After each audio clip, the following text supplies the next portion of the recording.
आज हमारे साथ में जो गेस्ट है अभी बैक स्टेज में, वो इंडिया के सबसे पॉपुलर मैथमेटिक्स के टीचर्स में से एक है। उनका जो यूट्यूब चैनल है उसके ऊपर 2 मिलियन से ज्यादा सब्सक्राइबर्स हैं और करोड़ों व्यूज है। उनके चैनल का नाम है Abhinay maths. Please give an energetic and warm welcome to the one and only Abhinay Sharma sir.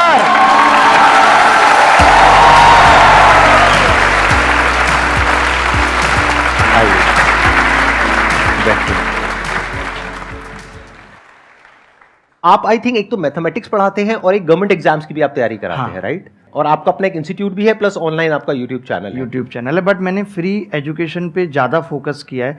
मतलब ये ट्रेंड जो कि यूट्यूब पे भी फ्री पढ़ाया जा सकता है स्ट्रक्चरल वे में, ये हमने शुरू किया।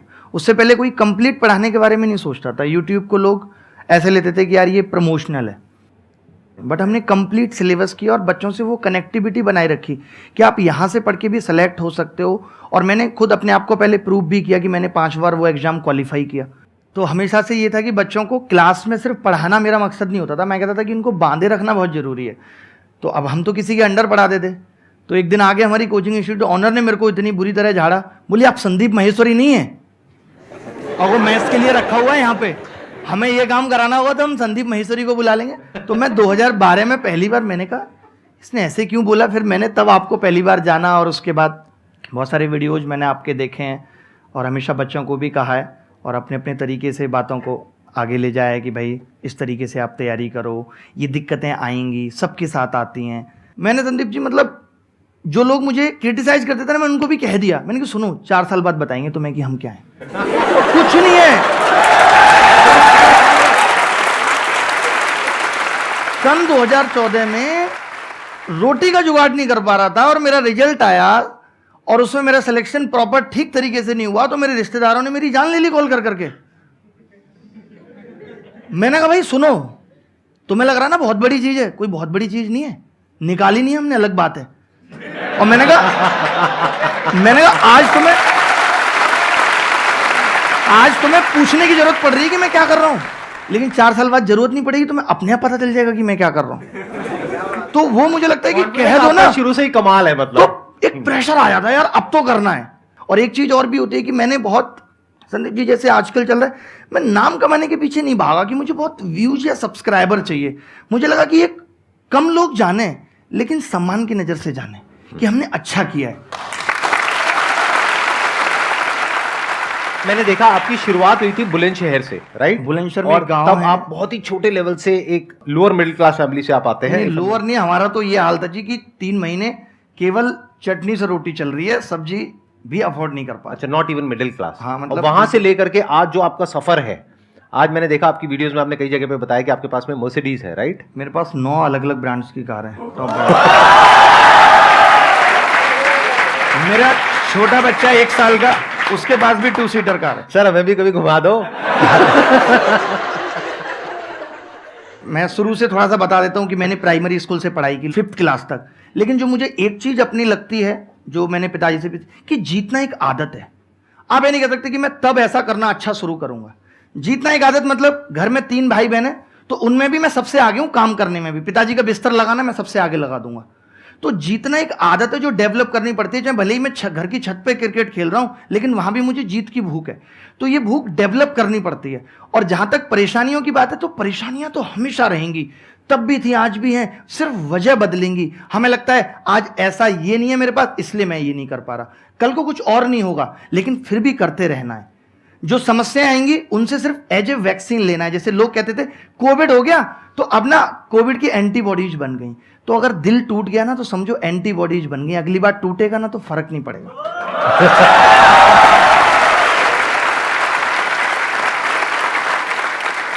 जो लोग खुशी में ज्यादा खुश हो जाएंगे, फिर दुख आता है तो तुरंत, जैसे कोई रिश्ता शुरू ही होगा पागल हुए जा रहे हैं, अलग ही दुनिया में चले गए। वही लोग दुखी हैं, दुखी वही लोग हैं। वरना आप देखो कि जो नॉर्मल रहते हैं कि ठीक है कोई आया कोई चला गया, ठीक है, पता भी नहीं चला कब आया और कब चला गया। हाँ, जैसे यहां पर होने वाला है कि बाहर कोई पूछती भी नहीं थी, अब बिल्कुल साथ में बैठी हुई है, इधर भी, और फिर आई और चली गई। ये भी मोटिवेट, हम तो जब ट्यूशन पढ़ते थे, हमारा स्कूल तो हमेशा लड़कों वाला रहा, बट हमने ट्यूशन हमेशा वो लगा जहाँ 2-3 लड़कियां हैं। पता है उससे क्या होता था, यार मैं पढ़ के जाऊंगा, पहले टीचर पूछेगा झट से जवाब बता दूंगा। तो आपको इस चीज को भी नेगेटिव नहीं लेना कि लड़कियां उनकी जाके बीच में बैठो, सवाल बताओ सबसे पहले ही पढ़ के जाओ। सब यार इसको सब आता है, यार आपका नंबर मिलेगा क्या?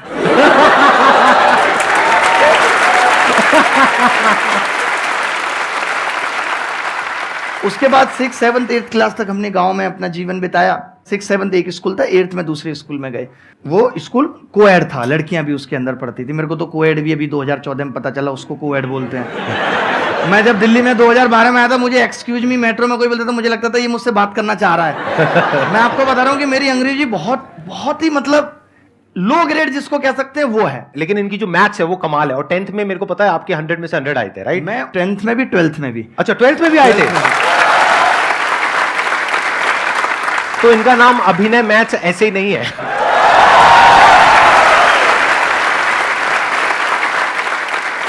हमारे टाइम पे पास होना इज ए बिग चैलेंज, कि आप अगर पास हो गए हो तो ये बड़ी बात है। क्योंकि हमारी क्लास में जब मैं 60 बच्चे थे तो उसमें 24 फेलियर थे जो पिछले साल फेल हो चुके थे।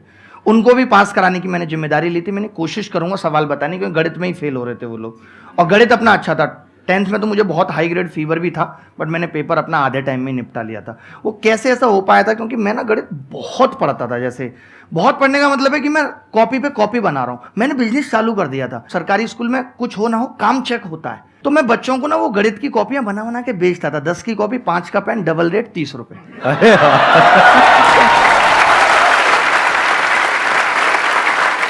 बट मुझे अभी भी याद आता है कि 12th क्लास में मैं एक बार कहीं जा रहा था, तो मेरे दिमाग में ऐसे ख्याल जरूर थे यार कि मुझे इतनी अच्छी गणित आती है, लोग मुझे फ़ोन करके पूछें, मेरी किताबें निकलें। मतलब मुझे इस डायरेक्शन में नहीं जाना, बट थॉट्स थे।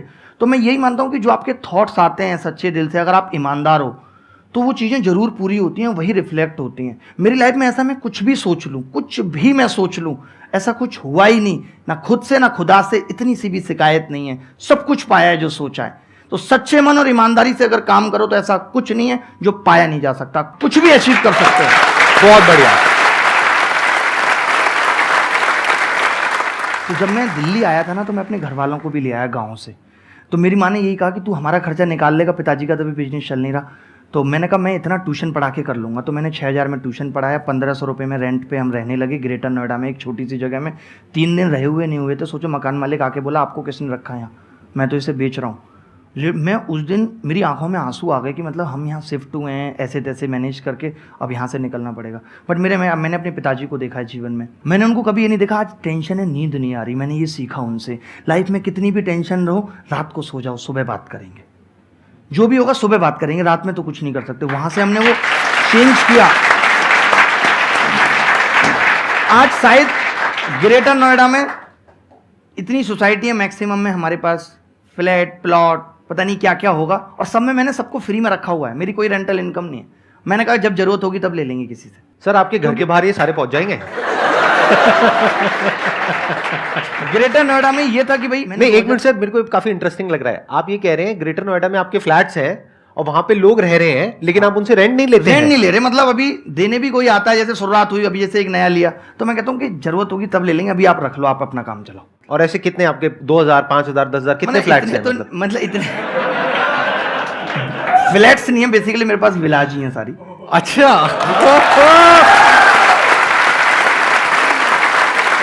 क्या थोड़ा बहुत हंसी मजाक चलेगा ना, प्लीज बुरा मत मानना। हाँ, मैं कंफर्टेबल हो गया, मतलब मुझे हंसी मजाक बहुत पसंद है। मुझे लगता है कि जीवन में ऐसा नहीं कि सीरियस दिखना जरूरी नहीं है कुछ भी करने के लिए। आप अपने काम के प्रति सीरियस रहो, लेकिन ये नहीं कि मैं हाथ भी हिलाऊंगा और ऐसे कर। तो जब हमने ये शुरुआत की, हम दिल्ली आ गए भाई, हमने पढ़ाना भी शुरू किया। हमने 2013 में किताब लिखी, और पिताजी बोले किताब लिख रहा हूं मैं, करोड़ों रुपए कमाएंगे।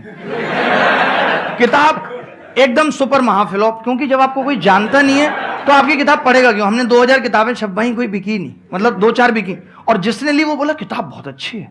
मैंने कहा दोस्तों को बताओ, लेकिन ले कोई नहीं रहा, क्योंकि जब तक आपका नाम नहीं है, नाम बनाना बहुत बड़ी बात है, मैं आपको बता रहा हूँ। तो 2013 में मैं पढ़ा रहा हूँ, 12 में नौकरी लगी, इसलिए छोड़ दी कि दिल्ली में लेंगे। फिर 13 में नागपुर लग गई, और दूर देहरादून से सीधे नागपुर चले गए। जब मैं लौट के आया, मैं कोचिंग में गया, लोग बोले आपको 650 रुपये घंटे पे रखेंगे, जबकि उससे पहले मैं 1450 रुपये घंटे लेता था। आज मैं आपको बता दूं मेरी ज्वाइनिंग फीस 50 करोड़ है, और मैं 1,29,000 रुपये घंटे लेता हूं पढ़ाने के।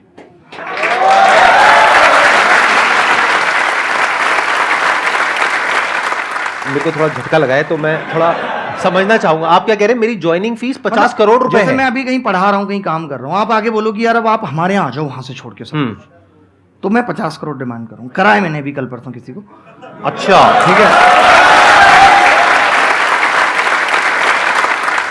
2017 में मुझे ऐसा लगता है कि एक नॉर्मल मेंटेलिटी के हिसाब से मुझे टूट जाना चाहिए था। मुझे खुद लगता है कि मैं क्यों नहीं टूटा, बट मुझे टूट जाना चाहिए, क्योंकि आप सरकारी नौकरी छोड़ चुके हो। You have no option B, आपके पास कुछ नहीं है। पढ़ाने में आप ऑलरेडी एक बार फ्लॉप हो चुके हो, आप फिर दोबारा कैसे उस जगह आ सकते हो जहां आपके पास इस्टेब्लिशमेंट का भी पैसा नहीं है। मैंने एक फ्लैट मोबाइल बेच के लिया जो इंटरकनेक्टेड होते हैं दिल्ली में, आपको पता है, ये मुखर्जी नगर में। और मैं और मेरा भाई बैठा, हम सुबह स्टूल खुद लगाते थे। आपके भाई भी आए हुए हैं यहाँ पे? हाँ। अरे नमस्कार जी। इसके बाद ये हुआ कि मुझे आपकी कहानी सर इंटरेस्टिंग होती जा रही है। मेरे को ये जानना है कि अभी यूट्यूब कहाँ से आया बीच में? वही लेके आ रहा हूँ, बस वही पहुंच रहा हूँ। हाँ। तो 2017 में सब कुछ खत्म हो गया। भाई 650 रुपये घंटे पढ़ाना तो था ही, तो मैंने कोचिंग में भी शुरू कर दिया। 650 ही सही। मतलब मैंने ये नहीं सोचा कि मैं तो इतना बड़ा टीचर था। मैंने, लोग जनरली क्या करते हैं, जब बड़ा हो जाते हैं और जब वो टूटते हैं तो वो छोटे काम नहीं करते, बट मुझे ऐसा लगता है कि कर लेने चाहिए। वक्त के हिसाब से कुछ भी बुरा नहीं है, तो मैंने कर लिया। मैंने अपनी कोचिंग भी खोल ली। मैं सुबह स्टूल लगाता था और बाहर जाके खड़ा हो जाता था, क्योंकि बच्चों को लगता था कि हम तो बड़े आदमी हैं, ये वो। टीचर को बच्चा बड़ा मानता है, तो मैंने कहा इनको ये ना लगे कि मैं ऐसी जगह पे रह के यहीं पढ़ाता हूँ, यहीं खोलता हूँ। तो हम सुबह स्टूल लगा के नीचे बैठ जाते थे, रात को उसी में पलंग डाल के सोते थे। और धीरे धीरे करके उन्होंने थोड़ा थोड़ा पैसा भी देना शुरू किया और ठीक चलने लगा। उन्हीं में से एक लड़का बोला कि जो आप पढ़ाते हो ना, मेरे को 4 साल हो गए हैं धक्के खाते हो, मैंने ऐसा टीचर नहीं देखा, आप बहुत अलग बताते हो, ऐसा कोई नहीं है। तो उसने एक टीचर भी दिखाया कि ये देखो फेसबुक पे वीडियो डाला, 10,000 व्यू आएगा। 10,000 लोग। मैं तो व्यू नहीं जानता था उस टाइम, सब्सक्राइबर नहीं जानता था क्या होता है, क्योंकि मेरी टेक्निकल नॉलेज बड़ी कम थी। तो मुझे तो नॉलेज, मैंने 10,000 लोग देख रहे हैं तो बहुत बड़ी बात है। तो अच्छा, तो वो बोला आप वीडियो बनाओ। मैंने कहा यार नहीं, क्योंकि उस टाइम डर लगता है, आपके रिश्तेदार क्या कहेंगे, आप एक ऑलरेडी हारा हुआ फील कर रहे हो। तो मैंने उसको यही बोला, मैंने कहा यार चलो वीडियो बना लेते हैं। और ये बात है 3 अक्टूबर 2017 की। वो बंदे ने वो वीडियो हमें बिना बताए अपलोड कर दिया चैनल। 6 दिन के अंदर वो वीडियो, उसके 701 सब्सक्राइबर थे, 1 लाख सब्सक्राइबर उस टाइम पे हो गए और 1 मिलियन लोगों ने देखा। आपकी पहली वीडियो ही वायरल हो गई? वायरल हो गई थी पहली ही, डायरेक्ट। ये नहीं कि कई बनाई है, ठीक है। मैं थोड़ा यहाँ पे आपसे समझना चाहूंगा, ऐसा क्या था उस वीडियो में? मतलब मुझे अलग क्या था उसमें? अगर इसमें से काफी लोग जानते होंगे तो जानते होंगे, क्योंकि मैंने ऐसी चीजें बनाई हैं जो इस ब्रह्मांड में भी, गणित में पहले कहीं नहीं थी। मैं ट्राइंगल का एंगल 0 कर देता हूँ, जो कहीं नहीं था। ट्राइंगल का एंगल 0 करके सवाल का आंसर। मुझे समझ नहीं आया, लेकिन अच्छा लग रहा है सुनने में। मेरे कॉन्सेप्ट ये थे कि रेक्टेंगल को लात मार के समचतुर्भुज बना दो, रोम्बस बना दो। अच्छा। इस तरीके के कॉन्सेप्ट थे कि स्क्वायर को लात मारो तो ये बन जाएगा। तो नहीं, तो आपकी उस पहली वीडियो में ऐसा क्या खास था कि इतनी तेजी वो से ये था, वायरल हो गई? मैं बताता हूँ। उसमें ये था कि मैंने जो चीजें बताई थी, जिन क्वेश्चंस को करने में लोग फंस रहे थे और 2-2 3-3 मिनट लेते थे, उसका मैंने एक ऐसा जुगाड़ बता दिया था कि ये लगाएं। और वो एक बड़ा जेन्युइन जुगाड़ था। मुझे अभी भी लगता है कि वो पहले किसी ने क्यों नहीं सोचा, मैंने ही क्यों सोचा। तो एक बहुत क्लियरिटी, जैसे लोग कहते हैं कि आज वैल्यू पिट कर लो, तो मैंने उस पर क्लियरिटी थी कि क्यों कर लो और कब कर लो। और मैंने उसमें अपनी किताब का नॉर्मली जिक्र किया था। लोगों को लगा ये आदमी ऐसा क्या बता रहा है, इसकी किताब में क्या होगा। मेरी किताब पर डे 5-5-6 लाख की बिकने लगी। किताब है ही नहीं, एग्जिट ही नहीं कर रही, फ्लॉप हो चुकी, तो पढ़ी है, छपा ही नहीं हमने, लेकिन वो बिकने लगी वेबसाइट से। वो बड़ा मजा आने लगा। भाई बोला भाई किताब ऑर्डर दे दो यार, किताब ऑर्डर दे दो। फिर मैंने कहा अपना चैनल बना लेते हैं। मैंने अपना चैनल बनाया, मुझे लगता है कुछ 8 महीने से कुछ दिन कम थे, 1 मिलियन लोग जुड़ गए थे 8 महीने में। और सिर्फ 121 वीडियो थी, और वो भी सिर्फ गणित की, पढ़ाई का कंटेंट बनाना। उस टाइम पे शायद हम सेकंड ऐसे यूट्यूब चैनल थे जिसके 1 मिलियन थे। उससे पहले और लोग ऑर्गेनिक। एज कितनी थी तब आपकी? 26 साल कुछ महीने का था मैं। तो मतलब अभी आप 31 साल के हो? 31 साल का। लगते नहीं हो सर, मतलब मेंटेन किया हुआ है। अब दो मैंने बच्चे आपको बोला, अभी मुझे बोल दो। आप मुझसे भी यंग लग रहे हो। अच्छा, थैंक यू। इतने पॉजिटिव हैं आप। पॉजिटिविटी चेहरे की ग्लो है। ये लोग तो क्रीम और पार्लर में ऐसे ही फंसे पड़े हैं। असलियत तो पॉजिटिविटी में ही ग्लो है। मेरे को ये पूछना था कि सर जो लाइफ में अब एक सीरियसनेस अभी तक नहीं आ पा रही है, जब अब करियर का मेन एक पॉइंट आ चुका है जहाँ से टर्न करना है लाइफ के गोल पे, पर सर अभी तक वो सीरियसनेस नहीं आ चुकी है, क्योंकि स्कूल लाइफ खत्म हो गई, कॉलेज लाइफ खत्म होने वाली है। देखिए, ये तो सारा गेम प्रैक्टिस का है। जैसे आप देखते होंगे कि जब हम जिम में जाते हैं तो हम डंबल उठाते हैं, हम ये एक्सरसाइज करेंगे तो एक दिन में नहीं, ये हमारे बनने लगते हैं। ठीक है, मेरे हैं, मैं कभी जिम गया नहीं, बाई बर्थ। ठीक है, तो ऐसे क्या है, ये दिमाग की प्रैक्टिस का गेम है। ये तो बहुत नॉर्मल सी बात है, इसमें सीरियस की कोई बात नहीं कि आप बहुत सीरियस हो गए। सीरियस हो जाओगे, आपकी मेंटल हेल्थ ठीक नहीं रहेगी। आपको लगता है कि जैसे आपको बीच में खाली टाइम है, मैं बच्चों को कहता हूँ कि अपने रूम को भी स्ट्रक्चर्ड रखो, क्योंकि हमारे इस बात से हम पे बहुत फ़र्क पड़ता है कि हम जहाँ बैठ के पढ़ रहे हैं वहाँ माहौल कैसा है। जैसे आप अभी यहाँ बैठे हो तो एक अलग पॉजिटिविटी, आपके दिमाग में कुछ नहीं चल रहा, आप प्रेजेंट में जी रहे हो, क्योंकि यहाँ ऐसा एनवायरनमेंट बना हुआ है। तो एनवायरनमेंट का बहुत फ़र्क पड़ता है। ये नहीं कि आपकी 4 किताबें वहाँ पड़ी हुई हैं, निक्कर वहाँ पड़ी हुई है, तौलिया वहाँ पड़ी। आप रूम भी ऑर्गेनाइज वे में रखो, अपनी टेबल पे बैठ के आप सोचो कि आपने 2 घंटे पढ़ लिया, धीरे धीरे करके टाइम बढ़ेगा, 1 घंटा बढ़ाओ, 1 घंटा लगाना, आपको पता है कि इसी से कुछ होगा। नहीं हो पा रहा है, रूम में आप लिख के टांग लो, बेटा पढ़ ले, नहीं तो तेरा कुछ नहीं होगा, रिश्तेदारों को क्या जवाब देगा, माँ को क्या जवाब देगा। हम मोटिवेशन ढूंढते हैं, हमारे घर में है। हमारी माँ इतने दिनों से 1 साड़ी 2 साड़ी में जीवन गुजार रही है, जिसने अपने सपनों को दबा के हमें यहाँ तक पहुँचाया है। तो इससे बहुत कुछ मिलता है कि नहीं मुझे कुछ करना है यार, मैं कैसे नहीं करूँगा, इतने सारे लोग कर रहे हैं, सबको बराबर वक्त मिला हुआ है, तो क्या ऐसा है। हमें लोगों से सीखने की ज़रूरत है। आज क्या है, स्ट्रेटेजी सबके पास है बट इम्प्लीमेंट नहीं कर पा रहे। स्ट्रेटेजी कुछ नहीं भाई, आपको पता है कि सीजन निकालना है तो पढ़ना पड़ेगा। मैं देखता हूँ एक दोस्त पढ़ रहा है, दूसरा उसके कहता है अरे भाई पढ़ रहा है, अरे नहीं पता कहाँ चल रहा है। मतलब हम उससे ये कहने में झिझक रहे हैं कि यार मैं नहीं पढ़ रहा, भाई मैं पढ़ रहा हूँ, तू भी पढ़।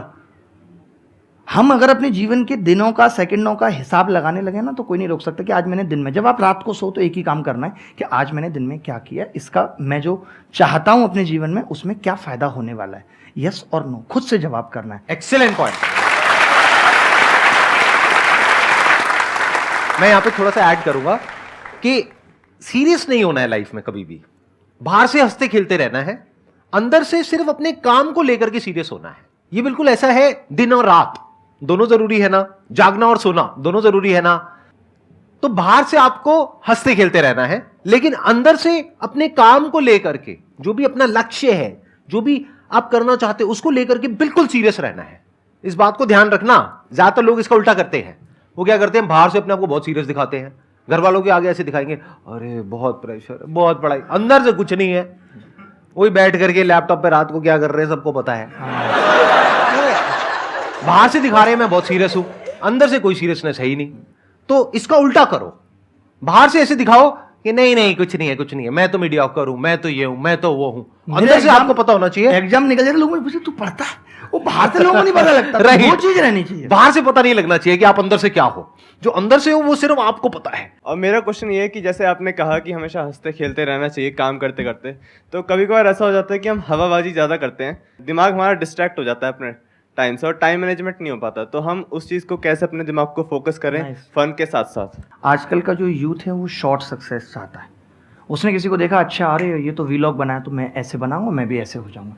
पहली बात तो जीवन में अगर कुछ भी आपको लगता है ना कि बड़ा जाना है तो कभी कॉपी मत करना। एटलीस्ट टाइम टेबल भी कभी किसी का कॉपी मत करना। हर इंसान की एक अपनी अलग अलग पहचान है। तो आपका टाइम टेबल भी ऐसा नहीं कि मैं किसी टॉपर का मैंने टाइम टेबल कॉपी कर लिया तो मैं आगे बढ़ जाऊंगा, नहीं। अगर आपको अपनी स्ट्रेटेजी इंप्लीमेंटेशन करनी है, हो सकता है किसी को रात में पढ़ने में मजा आता है, हो सकता है किसी को दिन में पढ़ने में मजा आता है। तो ये बात इन्होंने बहुत सही पूछी और ऐसा हो रहा है आजकल। आप हवाबाजी बाहर लाख कर लो, आपको अपनी सच्चाई पता होनी चाहिए। और एक बात इन्होंने पूछी टाइम मैनेजमेंट की। आप मुझे बताओ, आज से 50 साल पहले कहीं एक जगह से दूसरी जाने तक प्लेन नहीं था, खाना बनाने के लिए गैस नहीं थी, कुकर नहीं था। उस वक्त हम जो अपने माँ बाप से सुनते हैं, कोई ये नहीं कहता था बहुत बिजी है। आज हर आदमी, everyone is busy without any work. अभी मूवी का पास देखो, तुरंत निकल जाएंगे लेके उसको। तो टाइम मैनेजमेंट की दिक्कत, जैसे जैसे दौर बदला, लाइफ को आसान बनाने की चीजें आई, तो हमने उनका दुरुपयोग ज्यादा शुरू कर दिया। लाइक मोबाइल इसलिए आया कि एक इंफॉर्मेशन पहुंचानी है, बट हम उस इंफॉर्मेशन से, आज आप कितने लोग आप में से ऐसे होंगे कि मोबाइल जिस काम के लिए उठाते हैं, हालत ये वो भूल जाते हैं और पता चलता है इंस्टाग्राम व्हाट्सएप पे जिस काम के लिए मोबाइल उठाए वही भूल गए। सोशल मीडिया पे आपने अपने 2-3 घंटे 4 घंटे खराब कर दिए, तो उसके बाद में आप पढ़ने लायक हालत में भी नहीं रहोगे, क्योंकि बॉडी पूरी स्टिफ हो जाएगी और माइंड भी धज्जियां उड़ जाएगी। रिग्रेट होगा उसके बाद, राइट। तो ये भी समझो कि किस तरह से अपने टाइम को यूटिलाइज करना है। बाहर खेलने जाओ, वो हम नहीं करेंगे। हम क्या करेंगे, कंप्यूटर पे बैठ करके वीडियो गेम्स खेलेंगे। अरे उसकी बजाय आप बाहर खेलो ना, जाकर के 1 घंटा खेलो, 2 घंटा खेलो, 3 घंटा खेलो, कौन रोक रहा है। वो आपको पढ़ने में मदद ही करेगा, क्योंकि आपकी फिजिकल फिटनेस बेटर होगी, उससे मेंटली भी आप बेटर फील करोगे। ये जो होता है ना, कई बार माइंड में बहुत सारे थॉट चलने लग जाते हैं, एक ऐसी स्टेट आ जाती है जब कुछ समझ नहीं आ रहा होता है कि क्या करें। वो इसलिए है क्योंकि आप बैठे हुए हो और एनर्जी अंदर अटकी हुई है। उसको रिलीज करो, जा करके पार्क में दौड़ लगा करके आओ, आधा घंटे की, 1 घंटे की। जब कभी मेरे साथ में ऐसा होता है तो मैं तो सीधा जाता हूं, जॉगिंग करता हूं। कुछ ना कुछ फिजिकल एक्सरसाइज जरूर करें। मैंने सोचो, इतना मुझे एंजाइटी थी उस दौर में, जब आप अचानक से अमीर बनते हो तो ये सबसे बड़ी प्रॉब्लम होती है। तो मैंने रिकवर सिर्फ दौड़ के ही किया है, और आज भी अपने टाइम को ऐसे यूटिलाइज करता हूँ। मैं हर दिन किसी ना किसी से मिलता हूँ, किसी बच्चे से मेल पढ़ता हूँ, लेकिन मैं उसको कहता हूँ यार मैं सुबह 7 से 8 दौड़ता हूँ, तुम उस टाइम पे आ जाना, 7 दौड़ेंगे। मैं शाम को कई बार खेलता हूँ 5 से 6, मैं कहता हूँ यार उस टाइम पे आ जाना, खेलेंगे, उसको भी अच्छा लगता है। तो मैं अपने टाइम में उसको एडजस्ट कर दिया, अलग से भी नहीं देना क्या पड़ा। खेलते हो सर आप? मैं क्रिकेट खेलता हूँ बहुत गंदे तरीके से।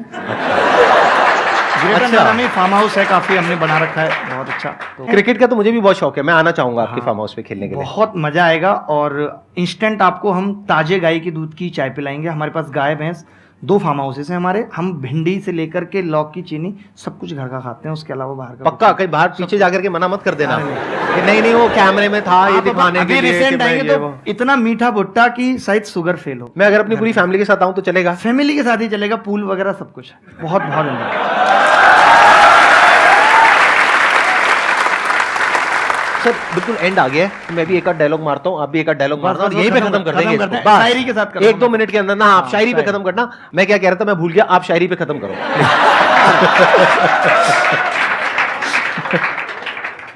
जैसे कहा था ना कि जीतना एक आदत है, जब आपके अंदर सारी क्वालिटी आ जाती है ना आगे बढ़ने की, तो वो स्टेट पैदा हो जाती है कि अब मुझे डर नहीं किसी गुमराही का, हर रास्ता तुझ तक जाता है। मुझे खोने का डर ही नहीं है, मेरे पास इतने रास्ते हैं कि मैं अपनी मंजिल पे ही पहुंचूंगा। एक मैं कहता हूं कि मुझे याद तुम हो, लेकिन मुझे याद भी है अपनी, कभी यूं भी याद आओ मैं खुद को भूल जाऊं। जब हम कुछ करते हैं ना तो खुद को भी भूल जाएं, इतने डूब जाएं उस चीज में, तब जाके कुछ बड़ा होता है। और परेशानियां हमेशा आएंगी, गम मेरे साथ बड़ी दूर तक गए, पाई ना मुझ में थकान तो वो खुद थक गए। गम को sir thank you so much for coming sir, बहुत मजा आया, बहुत बढ़िया सेशन। मुझे ऐसा लग रहा है कि कोई बड़ा भाई किसी जन्म का बिछड़ गया है। अरे सर